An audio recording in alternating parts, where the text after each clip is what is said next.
Well, hello everyone, and welcome back to One in Messiah. That's this program. I'm Phil Gigliotti, and we're here on the Messianic Lamb Network. And today, as soon as I say this, you're going to breathe a sigh of relief. Instead of having PowerPoints and a 57-minute long teaching, we're going to have a special guest that all of you know, and it's going to be really fun. And I can hear all the clapping that I'm not going to be teaching, but next week we're going to be back to teaching. But before we bring our special guest on, just want to do a couple of housekeeping things. This program, when completed, is going to be on the YouTube channel, and you'll see something at the end about that. But the YouTube channel is One in Messiah Gift of Grace Ministries. One in Messiah Gift of Grace Ministries, so you can watch it again later. And I also want to make you aware that next Sunday, which is November 13th, there is going to be a conference here. It's going to be streamed live on Messianic Lamb Network, and it's called Called Out, Being the Body of Mashiach. And it's going to be done through the Besorah Institute. That's P-E-S-O-R-A-H, Besorah Institute, which is also here in the Cleveland area and is a Messianic ministry school where courses are offered and conferences are offered. And I've been blessed to be on the faculty and teach some courses and do some conferences. But this conference being called out will be on next Sunday, November 13th. There's going to be Messianic music with Voice of the Shepherd and Dan Davis. And there are going to be a series of teachings. I'm going to be one of the teachers, and we're going to have Rabbi Jeff Adler and Rabbi Daryl Weinberg and Dr. Barry K. Seif. And I hope I'm not leaving anybody out, but it's going to be an all-day conference. In fact, it's going to start at 11 a.m. Eastern time, and it's going to end at 10 p.m. Eastern time. So it will be a long conference, but I'm sure it's going to be awesome. So I hope you can tune in. But now on to our fun show.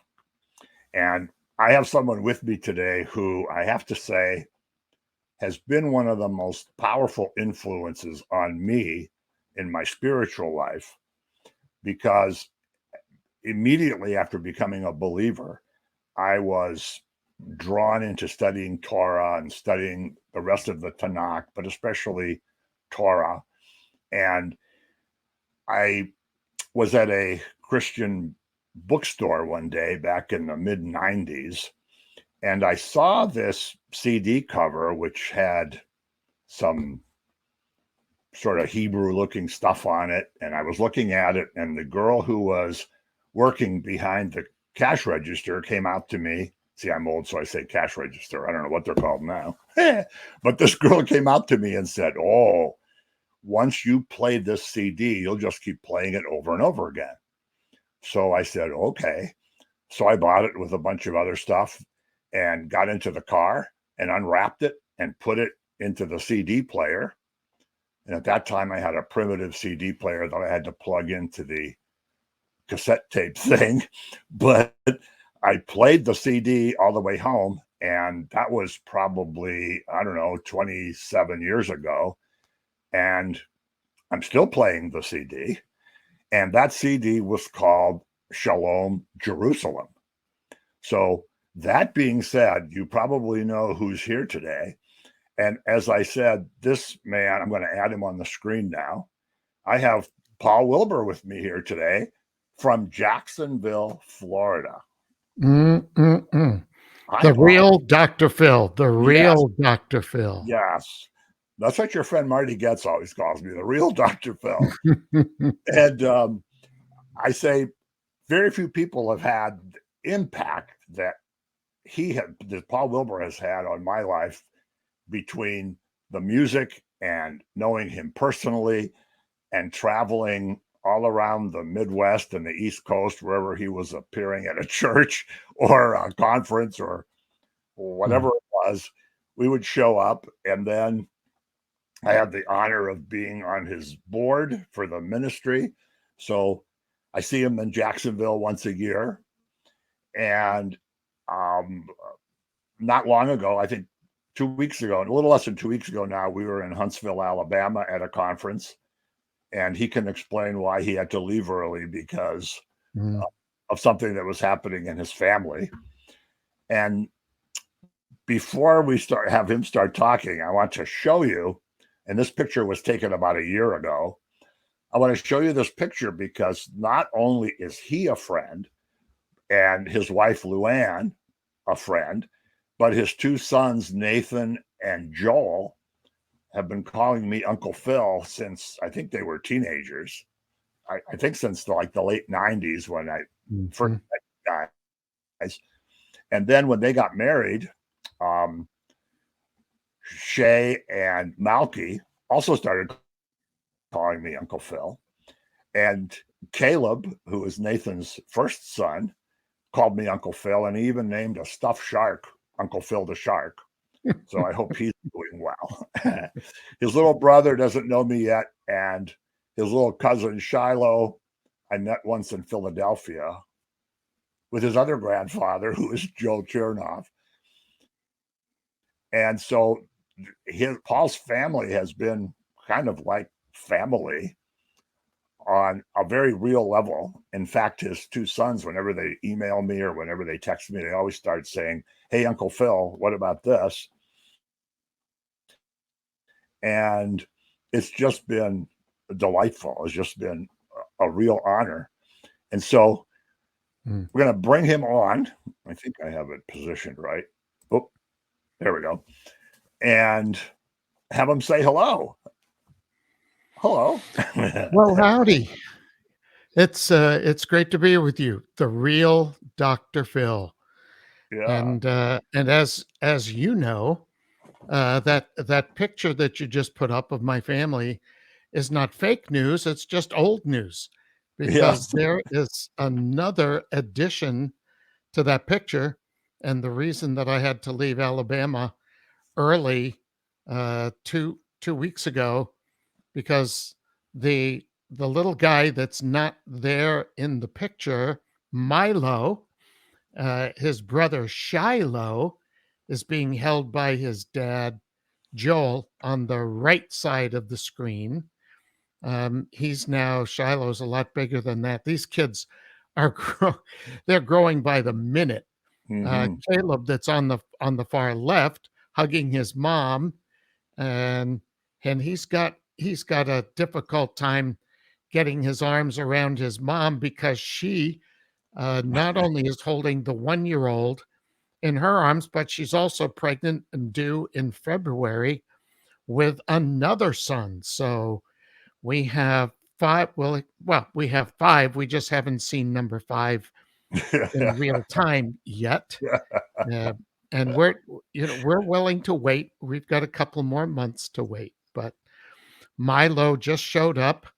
Um, just in case anybody thinks that because you travel the world and hold a guitar and use a microphone that everything just goes smoothly and no problems at all. Little Milo was born probably a week or maybe two too late. Well, not too late, but after when he should have been born because he was born not breathing, 11 pounds, 23 inches long. So he went from the operating table right into the intensive care, and that's what got me out of Alabama at 7:30 in the morning last Sunday, heading for the airport to get back to be a support for our whole family. And thankfully, um, he's doing great. No more tubes, no more needles, no more of that. He's eating great and Amen. breathing on his own, Awesome. and he's Woo. being fitted for a Cleveland Browns football helmet. Well, that's good. That's great. Well, I don't know. I've tried to. There's no way I'm going to talk him into a Jacksonville Jaguar No, helmet. I no, wouldn't even want to, no. but we'll see. Yeah, He's going to be a linebacker for somebody. He's a yeah. big boy. And you, of course, have a Cleveland connection. I mean, we don't have just Cleveland listeners, but I think you and I were both heathens together, but separately in the Cleveland area years ago. Yes, probably thankfully. Cleveland is Yeah, thankful that we weren't heathens together. yeah, Yeah, went to school at Baldwin Wallace there in Berea. Was yeah. a fraternity brother with the famous Jimmy Tressel. Oh, Hmm. you should get on your show. He's Yeah, uh, he's a brother in the Lord, yes, and wow, he's now what, the chancellor or president of Youngstown State University, yes, yes, famous football coach for Ohio State, the yeah, Ohio State. yes. But after undergraduate school at Baldwin Wallace and spending time downtown, sitting next to the cantor at the temple, which has a different name now. I haven't Yes. kept up, but it was a Reformed temple. I was in the choir Mhm, back in those days with Rabbi Abba Hillel Silver and his mhm, son Rabbi Dan, mhm, who are both gone now. mhm. May their memory be blessed. Amen. And and then I spent a couple of years teaching high school music, Strongsville, Berea High School. Wow. So I have lots of very fond memories of being a heathen Yeah. in, In in in out fact, in Italy. we my wife and I both went to Case Western Reserve, right Mm, by where that big synagogue is. At yep. one time, that was the largest synagogue in the United States, Mm, and now it's turned into a performing arts center, which bothers me no end. really? Yes, it's a performing arts center now. It's a theater basically, but they Mm, kept the architecture the same. But we always joke when we're in the University Circle area and we drive by and see it. I always joke that, Paul Wilbur and I were here at the same time because we were born in the same year, which of course was like 1991. We were born in the same year. And so when he was sitting next to the cantor, I was walking around the campus, doing who knows what. And at least he was in a church building. I was walking around being a heathen. Well, I was a heathen in a synagogue, Yeah, and yeah, so yeah. probably the same in the sight of the Lord. Uh, Amen. two peas in a pod that needed to change their pod. Thank God. Yeah. We might have even walked by each other once in a while and Possible. It's possible. but Last tell time us I what checked on happened. the temple, it was a conservative synagogue, and so you're telling me now it's a performing arts center. Yes. Wow. Mm, Yeah. okay. So tell us what happened after that, because this is an interesting story. Well, so undergraduate school, left, moved to Italy to study opera, uh, voice, Italian, because I really wanted to be a career opera and religious Jewish music artist. In fact, the one whose life I was modeling mine after was Richard Tucker, Hmm. whose real name was Richard Tinker, a Jewish cantor Hmm. who made good on the opera stage. Actually saw him, oh gosh, back in the 70s on The Tonight Show with Johnny Carson, uh, proving once again that neither of us were born in 1991 or 81 or 71 Right, or or 61. 61, maybe 51, Yeah, sometimes maybe. 41, it feels like. But But I am yeah, but I am 5 months younger than he is.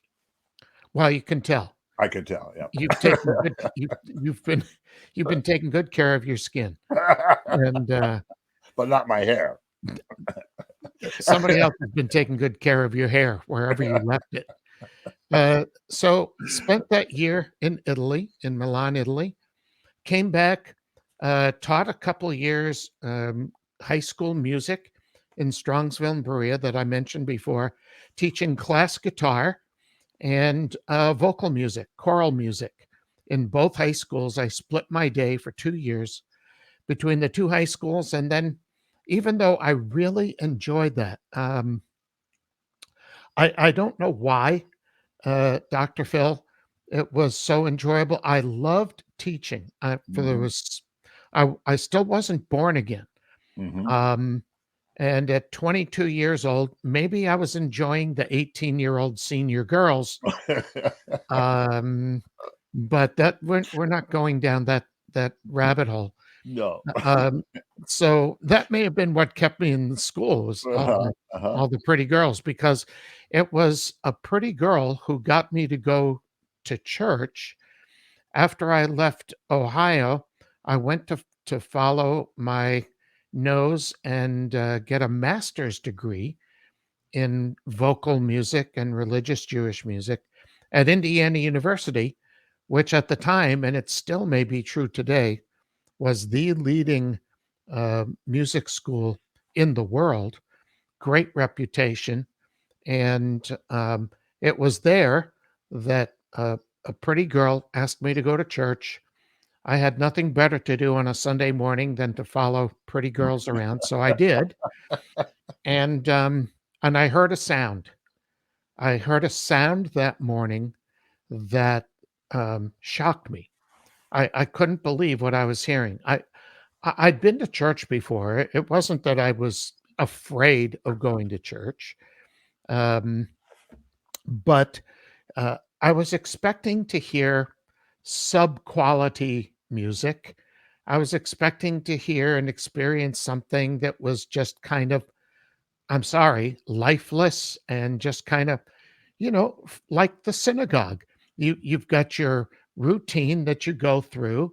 There's prayers that you do. There's songs that you sing. And although my years at the temple in Cleveland, our backup band there, just backing up a little bit, was was the Cleveland Symphony Orchestra. Yeah. We didn't have a drum kit, a guitar, and a piano. We had some of the finest players in the world.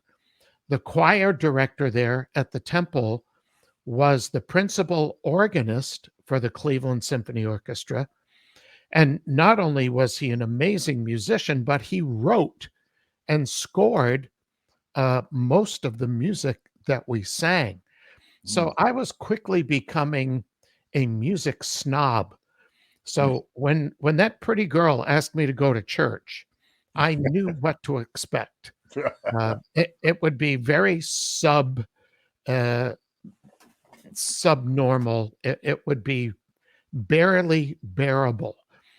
And to my great surprise, the service started with a young man who was a guest that day. He stood up on the platform and he opened the service, as I remember. This is now 45 years later, and sat down on a stool with a nylon string guitar, and he sang a love song to Jesus.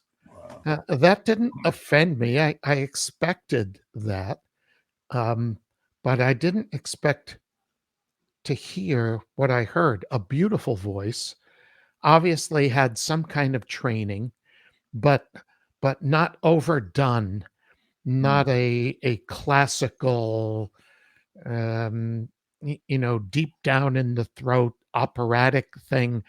Really a beautiful voice and a very nice song, but that wasn't everything that attracted me. Something happened in the atmosphere when he sang. I didn't know what to call it. I didn't know what to say. I found out later that there was something, this intangible, that could be given to someone who's a worshiper of God, called the anointing, Mm. in the unction, in Spanish, unción, an empowering Mhm. that fortifies the sound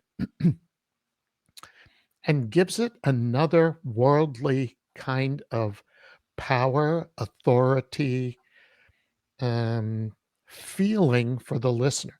I Mhm. experienced that and I immediately wanted to know, what is that? Because if I'm going to spend the rest of my life standing in front of people trying to impress them with my training, my voice, my artistry, there was something about this intangible that I needed to have as the secret weapon, maybe. And as we're speaking today, Dr. Phil, this is the first time I've spoken about it like this. It's Mm, now I understand. I've mm. had kind of an understanding before, but what really attracted me that day that I was sitting next to the pretty girl whose name I can't remember anymore. I Um, think I know her. but it, yeah. Yeah. Well, actually, no, you don't, because Oh, it's not. uh-oh. It's not my wife. Uh-oh. Um, we I we hope never had a Luann's not date. watching. This was our only date. Oh, She wow. invited me to go to church, and I was so impacted by what I heard that my life began to take a completely different tack, as we Mm. say in the sailing world. If you happen to sail out on Lake Erie That's right. on the 2 days a year that it's actually nice enough to do that. It's already frozen. No, Yeah, it's oh, not. I'm sure. And then you have to wind your way through the tires and the floating bottles and the dead fish, and, anyway, so, we can go on and on and on, but let me pause and let you get a word in edgewise here. No, I want to hear. I think our audience would want to hear like what happened next, what actually brought you to the Lord, what brought you Mm, to Yeshua mm. after that. Was it just that experience at that church, or did that just get you to start thinking? Yeah, because I had no context, right? I'm fresh out of the temple. I'm studying religious Jewish music and opera. Mm, I really had no desire, number one, to be at church. Number mhm, two, to have anything to do with church music. mhm. And but what I heard began to shift something in my heart as well as my mind. Well, I decided I was going to investigate and find out what in the world this is. So I started asking around. As it turned out, Sunday nights, this church, it was a startup church actually, they were meeting in a junior high auditorium in Bloomington, Indiana. So it was very non emotional. I mean, Mhm. it wasn't walking into a church building with Right, crosses and right. Jesus hanging on a cross and bleeding and Yeah. all the rest. No religious icons at all. Mhm, So I was very comfortable in a junior high auditorium. As it turned out, they were having Sunday night services where they were going to teach very briefly, 45-minute service mhm. on the minor prophets. Oh, yay. And I thought, "Uh, All 12 of them in what 45 minutes? who who is a minor prophet? How do you get downgraded from being a major prophet?" I was interested to see, do these Christians, do they downgrade Moses? Is he a minor prophet because there's no book of Moses? Actually, there's 5 books that he's credited in writing, right, called the Torah. Yeah, yeah, And, so I was curious, who are these minor prophets and what did they have to do in yeah, order to be downgraded to the minor yeah. anyway?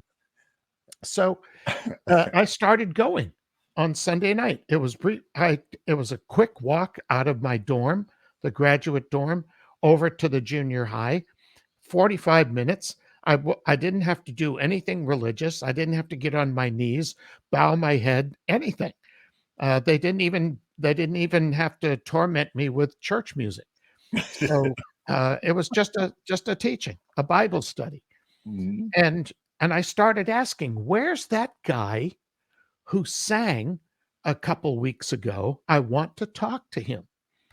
Well, nobody that I asked knew who it was. I finally found out he was a guest from Florida. Hmm. We're in Bloomington, Indiana, and nobody has seen him since. Wow. I said, "Well, that is too bad because I really wanted to pick his brain."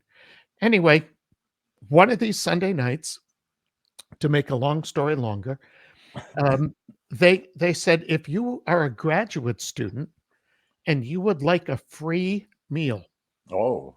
free is one Uh-huh. of my favorite four-letter words. Hmm.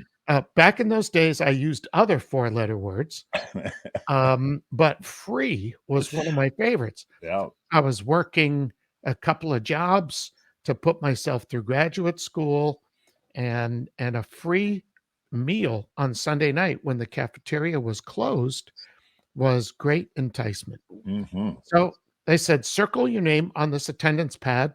We'll put you with a church family next Sunday. You go to their house, they'll feed you.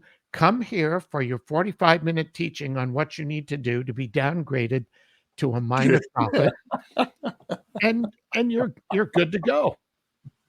So, I thought, "Cha-ching. Hey, this saves me $5, back then, a Happy Meal was not that happy. It was still Yeah. 4 or $5.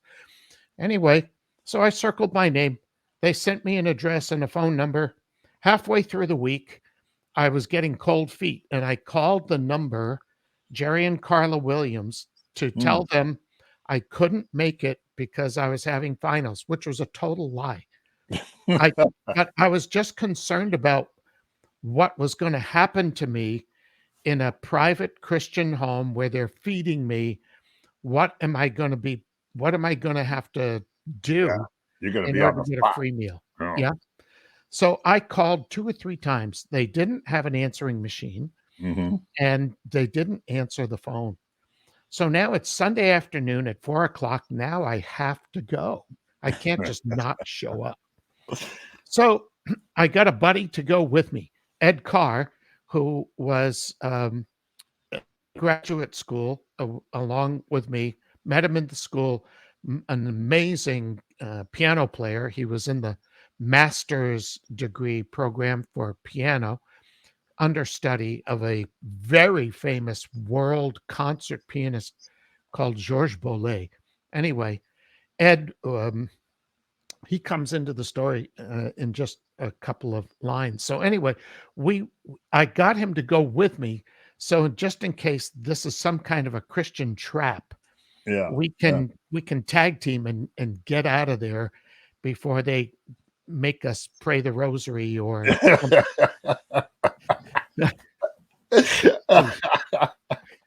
You know, You I you didn't even have a cell phone where somebody could have called you and you just could get up oh and say, no, "I gotta go." no, there was no such thing or a pager. Uh, Yeah. None of that stuff. I didn't carry around a fax machine or anything.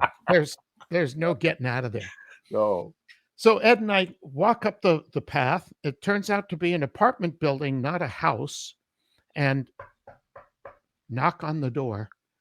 And when the door opened, Dr. Phil, I about fell out. It was the young man who had visited from Florida that Oh, nobody wow. knew who he was, Oh. who sat on the platform and played that nylon string guitar and sang so beautifully. But he Oh, didn't sing about God, he sang to him. yeah. And I'm telling you, it was, I didn't know what to do with myself. I just stared at him. I said, "It's you. It's you." And being from West Texas, although he was living in Florida, and his front teeth had been knocked out at a baseball game. He had plastic teeth. He lost an eye in a golf accident, walked in front of a golfer who hit a Oh, golf ball off the tee, and he almost oh, died. It hit him in the side of the head and destroyed his eye, oh, shattered his cheekbones, and so he constantly his eye bothered him, and he whistled when he spoke. uh-huh. Um, and he talked that really funny deep West Texas. West Texas. So when he opened the door, he said, "Hey, brother. Hey, brother, come on in."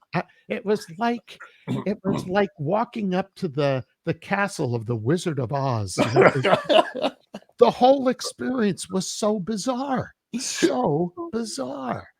And after I collected myself, we came in, sat down. I found out that he was really a likable guy. He invited me to go on a fishing trip uh, 2 weeks later because he told me later he felt like God had assigned me to him, that I was a spiritual project. And so of course, he didn't tell me that early on. Yeah. But so he invited me to go. He loved to fish. He had two huge bass, largemouth bass, hanging on his wall. One was 11 pounds and one was 14 pounds. Anybody that Wow. fishes for largemouth bass knows that 14 pounders like a whale. I mean, they're just huge creatures. Anyway, he said, let me take you fishing. I said, well, I don't care to go fishing. I don't know how to fish. And, but, but I want to get to know you. So down we went to Bumpus Mills, Tennessee. Bumpus Mill. Can you imagine?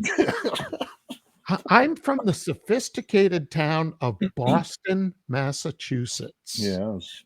And here I get in a truck, a pickup truck with a West Texas hick going on a fishing trip to Bumpus Mills, Tennessee. That's It's, awesome. thank God my poor mother didn't know what I was doing.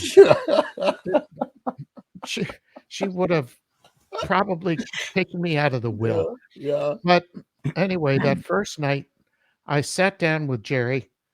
He he shared his testimony with me, and the thing that really got me was he told me the kind of crazy life that he'd been living in high school and through some college years. Although I don't think he finish college. I don't know, but he was a voice major. He didn't. I don't think he finished college. He quit college and went to Oral Roberts University. He got saved and wanted to be a missionary. Hmm. But the thing that got me, Dr. Phil, was he emphasized how God had forgiven him, not knowing that I was carrying this heavy weight of guilt and condemnation about. Listen, I knew enough about God to know that he wasn't happy with me. I didn't know enough that he really wanted to not only forgive me, but give me eternal life, Amen. and be for me an atonement, and give me real peace and joy and purpose in my heart.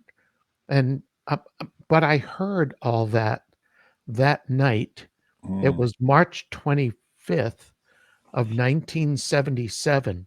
Wow. So the next morning, I got up out of my bunk and decided that I'd go for a walk before we went out to do something that I had no idea what it meant to go bass fishing in Bumpus Mills, Tennessee.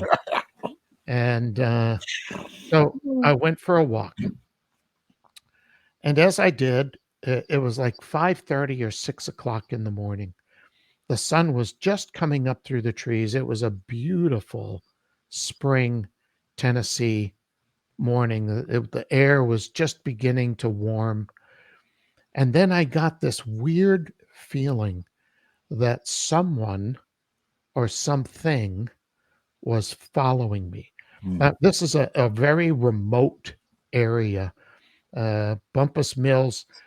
As we drove into town, there was a sign hand painted that said, "Welcome to Bumpus Mill.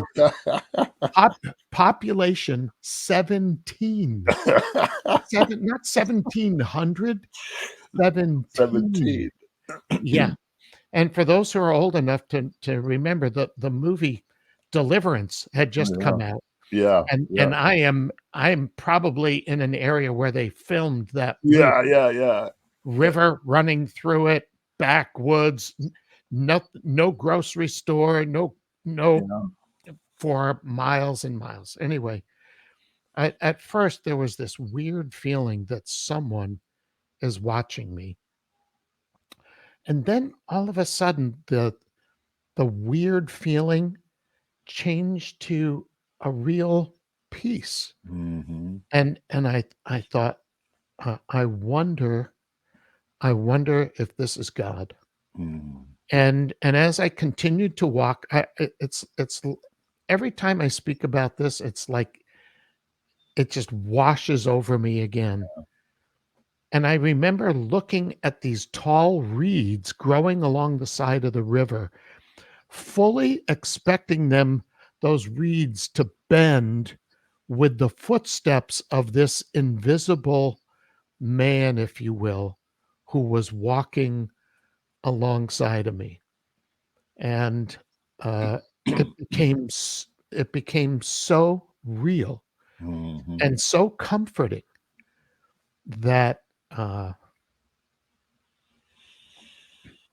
that I sat down on a sawed off tree log and I prayed. Mm-hmm. And I said, Lord, here's my life. Mm-hmm. You do whatever you want. And even though I didn't have all the right words, Yes. I didn't know. uh, I didn't have a chick track. I didn't, Yeah. I didn't have anybody saying, pray this prayer after me. Right. Um, but Yeah. God heard my heart. Yes. And at that moment, uh, I was born again. Yes. And Amen. I know that I was, because when I stood up, I remember the incredible feeling that somehow I knew I was forgiven.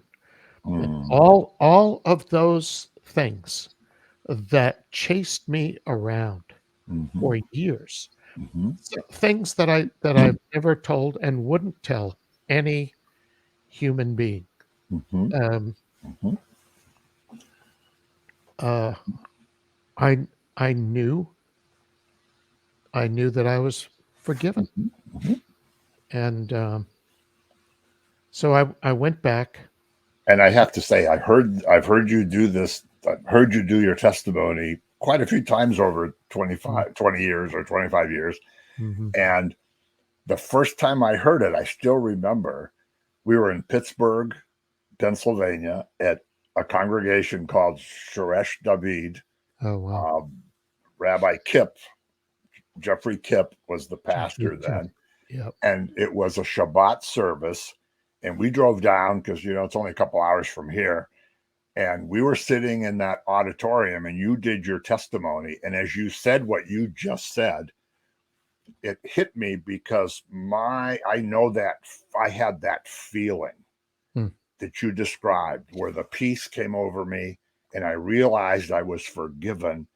Hmm. But instead of kneeling down or sitting down or whatever in the reeds, I was kneeling down and then falling down in snow in February of 1995 to the point where when I got up after experiencing this unbelievable peace and forgiveness, I was all wet. My jeans were wet, my shirt was wet, and I didn't even notice that I was wet Hmm. until I got home. And my wife said, I came bursting through the front door and she goes, what happened to you? You're all wet. And I couldn't talk for a few seconds. And then I said, I know Jesus is the Messiah, and I know he's my savior, and I know that he's real. And she goes, I've been telling you that for 20 years. I said, no. I just met him. I just experienced him. And I was laying in the snow, surrendering my life. And very similar, except it was snow instead of reeds. And I think back on that night so many times. Mhm. Because I look back and I think, what was I doing before then? What was I thinking? I mean, I was a mess, even though I seemed like I was pretty well together. I was Right. doing all the stuff and Yeah. working and had a It's a nice it's a family. good show we put on, right? I was going on great vacations and I was having fun and, we were just enjoying life. And then I look back and I think to myself, I wasn't enjoying life. I was a wreck. Anyway, go ahead. We were busy running away from the one who was Yes. the And answer. once in a while he would break through and I would like sense something and I would put it out of my mind. My defense was, nope, I'm too busy for that. Nope, I got stuff I got to do. Nope, Right. I don't want to hear that. I didn't even know what it was. Like, recently I was witnessing to a guy who, how we, get into Christianese and say, well, the Lord told me and the Lord showed me this. And he's looking at me and finally he says, do you hear voices? And then I thought, oh no, this guy's going to think I'm crazy. Yeah. That's part of the deal, right? Yeah, part of the deal. My dad was very concerned. He wanted me to see a psychiatrist, not a rabbi. Yeah. My dad wasn't fond of being a Jew. He spent his life running away from being a Jew, which you can't do either. You can't run from God, and you can't run away from who He's made you. You just have to be able to reconcile both of those, right? Yeah. And then you find real But peace. if I say one more thing, you don't remember this, of course, because you've been in a million places and a million people come and talk to you. But that morning in Pittsburgh, everybody in that place started like filing out of the place. And I was sitting there and you were putting your guitar away in a guitar case. And I thought, why is nobody going to talk to him? So I went up and said hello and, did all the usual, oh, I love your music and all this stuff. And we just drove down from Cleveland and blah, blah, blah, blah, blah. And you said, would you like to go to lunch with us? And I was like, yes, yes. And it was just like, that kind of little experience that had such an influence on my life is, again, like getting into the pickup truck with the hick, and, and the Lord is laughing, saying, ha, ha, ha. Wait till he sees what's going to happen tomorrow. So I invited you to go to lunch with. Yes. I remember that now. Yes. In fact, I had a friend of mine. We took a friend of mine, nice Jewish guy, very active in his synagogue. His parents are very observant.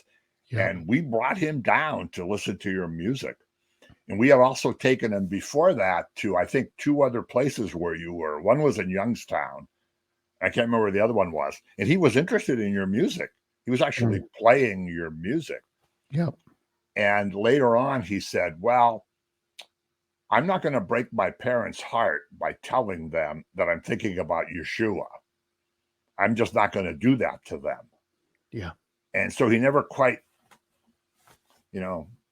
got across the finish line. I don't know now because, he retired before I did and I haven't seen him for a long time. But yeah, he came with us that night. I remember that day. We went to some kind of a deli. It wasn't a Jewish deli. Exactly. Yeah. Yes. Mm-hmm. In fact, it was called the Parkview, and Parkview happens to be the name of the street I live on here. Wow. So you got into a van with Rabbi Kip. Yep, I remember. And he said I said to him, oh, Paul invited us to go to lunch with you guys. I said, don't worry, I'll pay our own check, but we want to go to lunch with you guys. And he said, okay, follow me. And he jumped into the van and he took off and we lost him. And in those days, you couldn't look up on your phone, where was the Parkview Deli or where was So then he But circled you around. found He us. circled around and found us again. You found us. I remember we were right by the Squirrel Hill, Yes. uh, Yes. where Exactly. big Jewish community there. Yes. Exactly. Yeah, Yeah. amazing. Wow. I didn't think you'd remember that. But Well, I was born in 51, same as you. yeah. I may be a little older than you, but I have a good Yeah, memory. that's right. So that experience of being forgiven just so radically changed my life Mhm. that, like you, I dedicated my life to helping others find that place. I say it a little differently now that I've dedicated my life to making a sound Mm. that will provoke the hearts of men and women to Mhm. know the one who is the lover of their souls. Yes. Amen. So, hence Shalom Jerusalem and Jerusalem Arise and Holy Mhm. Fire and Desert Yeah. Rain and The Watchman and do to do Yeah. do do to do do do to do. We have about 10 minutes left. So, Oh um, gosh. yeah. That was I just said hello. That Right. was That's just right. a That's hello. right. So, yeah, one time I went to it. I was invited to go to this conference to give a talk, and the guy told me I could talk for 40 minutes. And when I got there, he said, all the speakers talking for 15 minutes. And I said, 15 minutes? Yeah, we changed the plan, blah, blah, blah. It's 15 minutes. And at Mm. 16 minutes, we're going to cut you off. And so a friend of mine was sitting in the front row and he heard the conversation. And he said to this guy, Phil can't even introduce the topic in 15 minutes. Oh yeah. You and I are infamous for that Yes. kind of stuff. Yeah. Yes. So you traveled a lot, obviously, all through the States. Now, how about the international travel? I want people to hear Mm. about that. Well, gosh, we've got a couple of minutes. So after that fishing trip, Ed Carr, the guy who went to the free Sunday night dinner, he also gave his life to the Lord that week Wow. at Indiana University.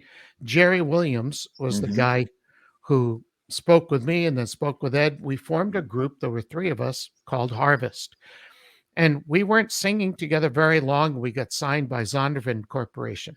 Mm. Now, instead of doing religious Jewish music, I thought, I guess I still was. I just Yeah, didn't yeah, yeah. didn't seem like it.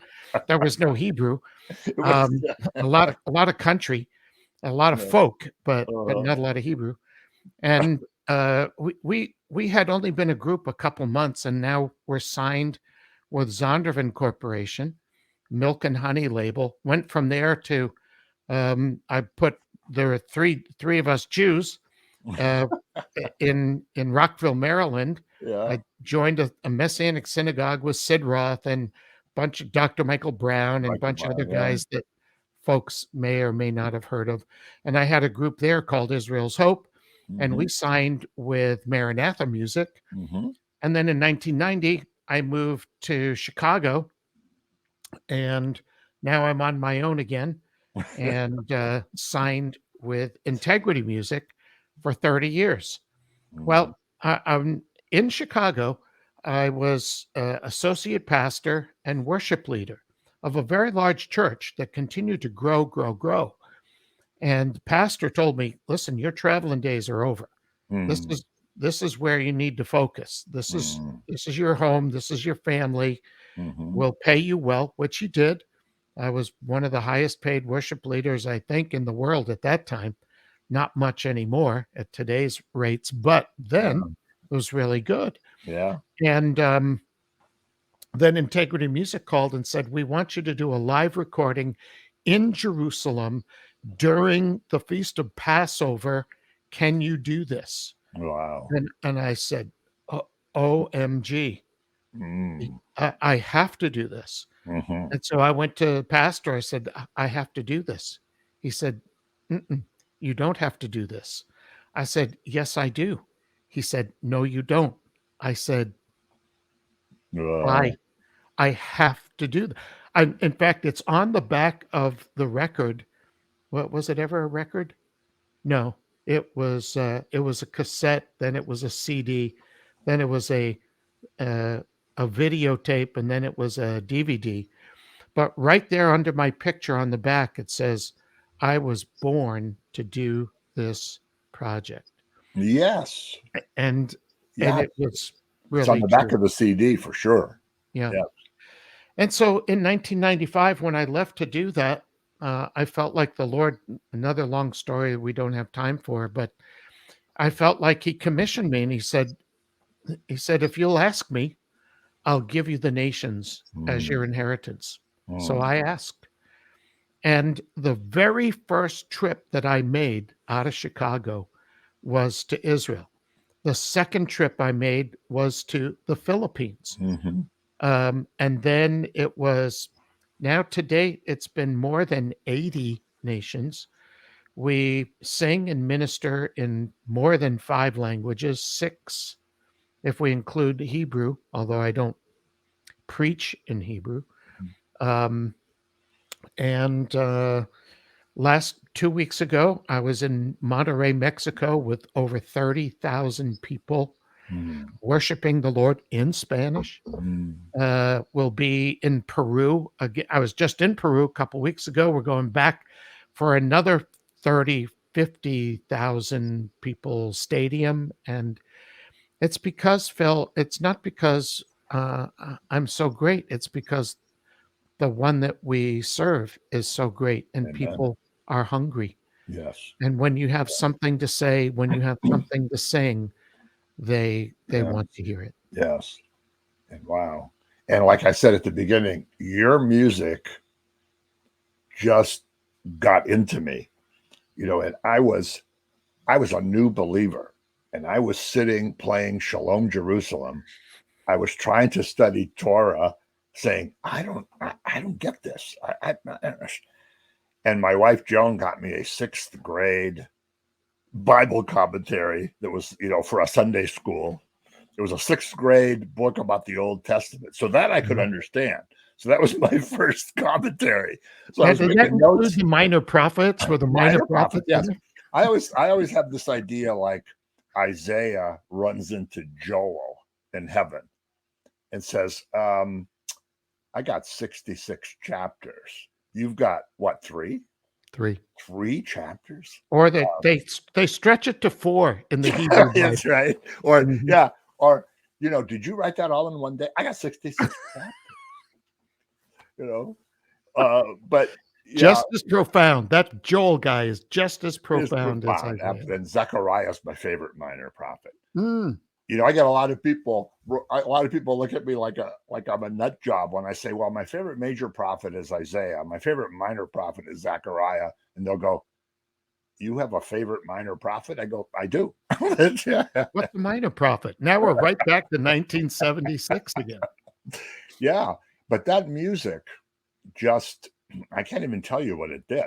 And I would be Mhm. driving around to prayer meetings and Bible studies, and I would, listen to 3, 4 songs on the CD. Then I'd get to where I was going. Then I'd turn it back on when I left. And it's hard for me to even put in words what that did. So Mm.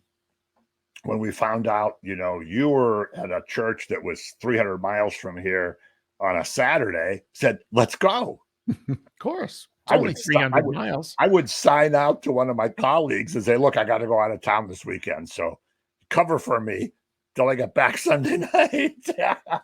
So we went from a lunch at a deli in Yeah. Pittsburgh to Yes. being on the board of directors Yes. and And and friends being a first. groupie in between. And you know the story with, Joan and I. We're always somewhere when it's her birthday, it's our anniversary, it's Crazy, Valentine's Day, crazy. and it's like, we have pictures of places that have like the sign outside the church, like December 3rd, Paul Wilbur, June 29th, Paul Wilbur, all these things. And when you were in Columbus at Christian Assembly, Pastor Farina, you remember Sam Farina? Oh, What a Sam, Pastor wonderful, Sam. wonderful man. Yeah. And it was Valentine's Day, and there was a snowstorm going on. And I left work early and we drove to Columbus in this snowstorm to get to Christian Assembly in time for you to start. And a couple weeks before that, she says to me, "What do you want to do for Valentine's?" I said, "Well, Paul Wilbur's in Columbus." what, what else can I say? We're going to Columbus. So when we get there, we get a seat near the front.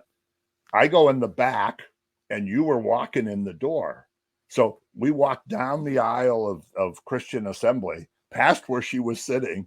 So I come back to sit down, and she goes, "Well, it's Valentine's Day, and you're walking down the aisle with Paul Wilbur." And that was kind of weird. Oh Said, yeah, no. a lot of weird things happen when we hang out. But that's one reason that you're on the board, because you're just like a quarter of a bubble off of center. So yeah, that's right.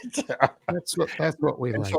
So now, like 2 weeks ago, hey, Paul Wilbur's at this conference in Huntsville, Alabama. Let's just drive down. We're both retired now. Let's just drive down.